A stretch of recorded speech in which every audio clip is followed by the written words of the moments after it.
Cars are bad, but are bikes better? Let's find out.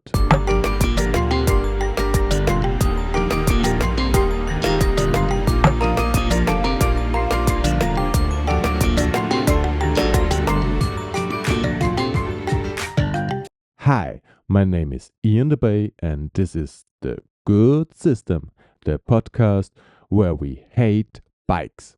No, we hate cars. Yes, cars is what we hate. But bikes aren't that great either.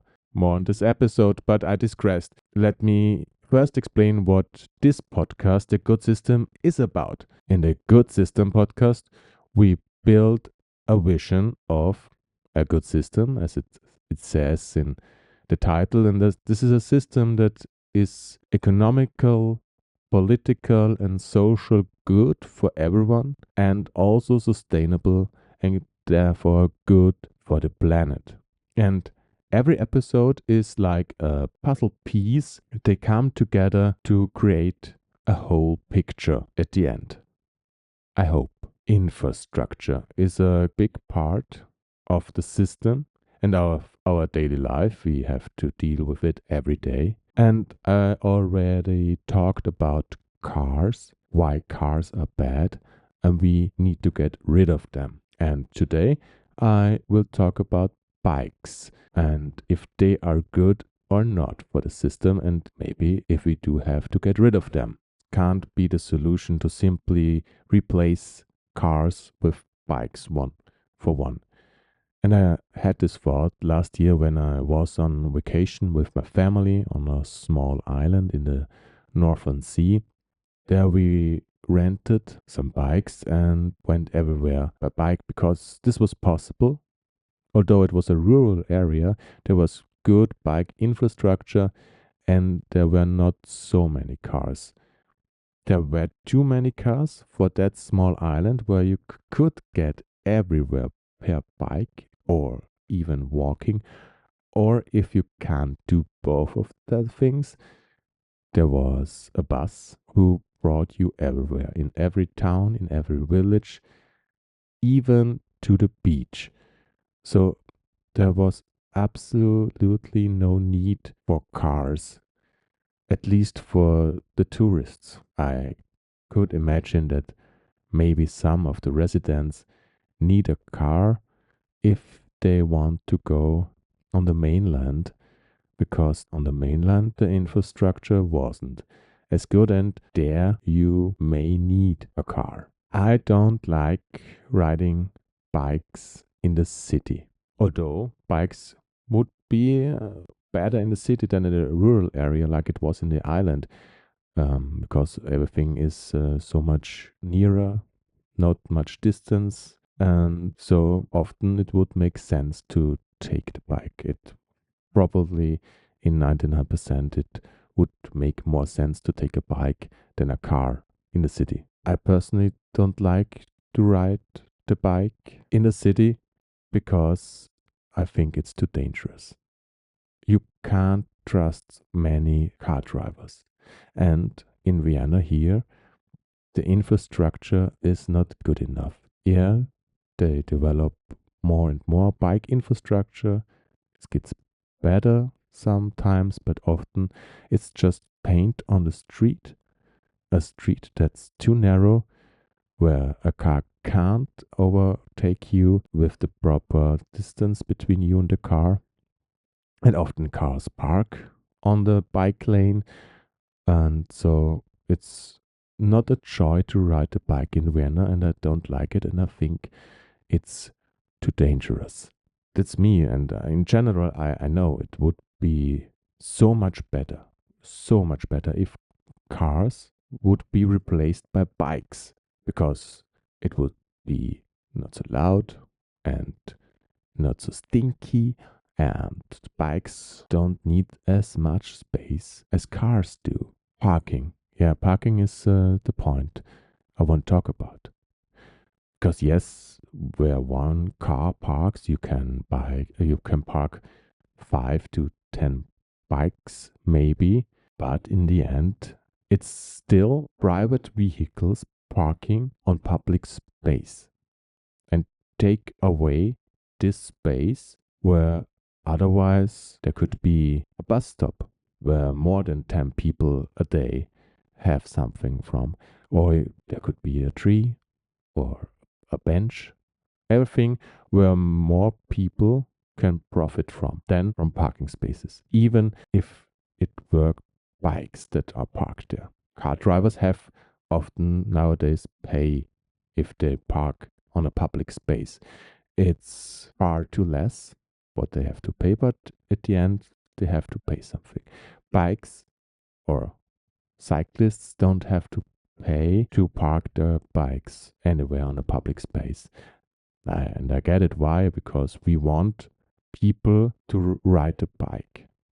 And we don't want to make any hurdles or want to make it harder to get people on the bike. So that's why they don't have to pay something to park the bike on a public space. But in the end, it's wrong because they block the public space for private reasons. And as I said, yeah, one car uses the space of 5 to 10 bikes, but if there are many bikes, they use a lot of space. Like I saw an image of a music festival or something like this in the Netherlands, where everybody seems to got their bike, and they used so much space. Nearly half of the area where this festival happened, it was parked bikes, and didn't make sense to go there, especially some events where many people go at the same time. Public transportation is the best solution to get there. It's not bikes, it's not cars, it's public transportation. Many people at the same time at one place. But it's not only that. Staying in the Netherlands, have you ever been to Amsterdam? There are really huge underground bike garages, but still, bikes are standing everywhere on the street and blocking everything, and often they land in the Grachten. And you know, cars are about 95% of the time not moving. They stand on the same place and park and take away the space. And I didn't find any research on bikes, but I imagine it won't be much better. I guess most of the time bikes are standing on the same place and are not moving. At least it's my impression walking here in Vienna. The most bikes I see are standing around and often stand there for many days and are not moved. Of course, one of the advantages of bikes over cars is that you can take it with you in your apartment or in the office. You can take it inside without making greater damage. If you drive a car into a house, you may have a problem. Another way to minimize the problem would be shared solutions. There are shared solutions for cars, but it seems like they're making the problem worse because it's not people who own cars that switch to shared solutions, but it's people who would otherwise take bikes or public transit who use car sharing. Sometimes people who have a car use car sharing, but just so they don't have to give up the parking space. And sometimes a shared bike is a solution. For example, if you want to go to a bar, meet some friends there and have fun, you may take the shared bike to get to the bar. But after some drinks, you may be not able to take the bike back home, and then you take the public transit, which makes sense that you don't take your own bike there. But for that, there has to be a station where you can borrow the bike near your home and near the bar, which isn't always the case. There are free floating solutions where you can park your bike anywhere you want, which I think is not viable in our current system where cars are everywhere because there's not enough space, and these bikes often land on the sidewalk where someone can trip over them or just can't get by. Till we get rid of the cars, we need better biking infrastructure to get more people riding the bike. Maybe me personally, because I like riding the bike from time to time, but as I said earlier, I don't like ride it in the city because it's too dangerous. Therefore, we need to get better biking infrastructure, and really good infrastructure, not only paint on the street. Although I think bikes are not the solution, I think they are a part of the solution. Bikes and public transit and walking makes a great combo. I personally will always like walking much more because you see so much more of the city, can experience something and explore the city. And yeah, the bike is better than the car where you don't get anything around you because you are a prisoner of this metal box. But the most you experience the city by walking. If I need to get somewhere fast, I take public transit. For me, that's the personal combo, but I see that the bike could fit in there also. So, how would biking look like in a good system? If you are not on a bike right now, what you shouldn't, because if you have headphones on, you won't hear drivers and pedestrians scream at you. So if you're on a bike, make a pause, park your bike on a public space and close your eyes and listen how I imagine, or how we can imagine together, how biking would look like in the good system. So close your eyes and envision with me the good biking system. It is a beautiful winter day outside, only 20 degrees Celsius. Climate crisis is still real. The good system can't stop it that fast.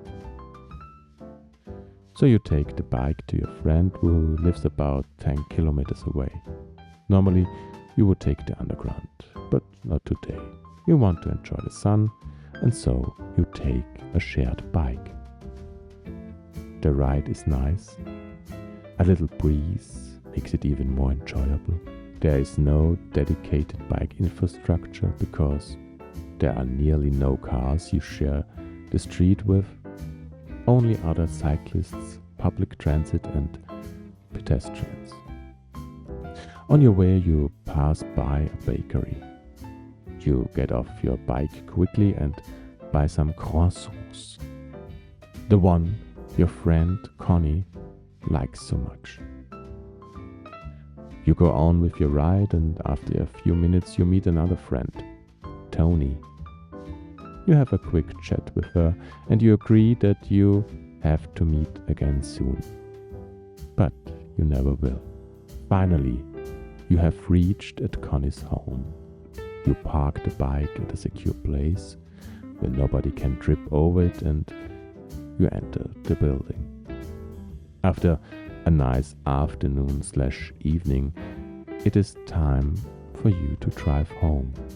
You don't feel fit enough, and you are a responsible person. That's why you take the underground home. The next day, after you slept till 13 o'clock, it is still a nicely warm winter day. So you shower, you eat something, and you take your bike that hangs on the wall because you are cool, and you take the bike for a ride in the woods. After some time, you don't feel so good and you remember what happened last night. So you ride to the nearest train station, get into the next train with your bike, and you drive home. You hang your bike back on the wall.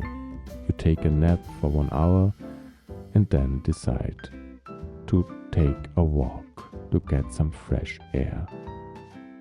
This is just one way how you can use your bike in a good system. Just imagine another situation for yourself if you want. To summarize and to come to a conclusion, bikes are so much better than cars. But in our current system, it's not the solution to replace the cars one by one with bikes. The good system bikes are part of the solution for transportation. With a combination of public transit, walking, and biking, you get everywhere you need to go, because there are no cars anymore who hinder you and block you and put you in danger. If you are interested in system change and how a good system could look like, then listen and subscribe to this podcast. If you can and want, give me a rating or a review, a good one would be the best, but either would help me very, very much. You can also leave a comment on Spotify or on YouTube, where this podcast is also hosted. And if you are already on YouTube, you can subscribe to the channel and click the bell so you get notified when a new episode goes on air. You can also visit my blog iandebay.com, where I write also about system change and the good system and all these topics here. But maybe you like it to read and not to listen to my voice. That's all. Thank you for listening. Till next time, Ian DeBay.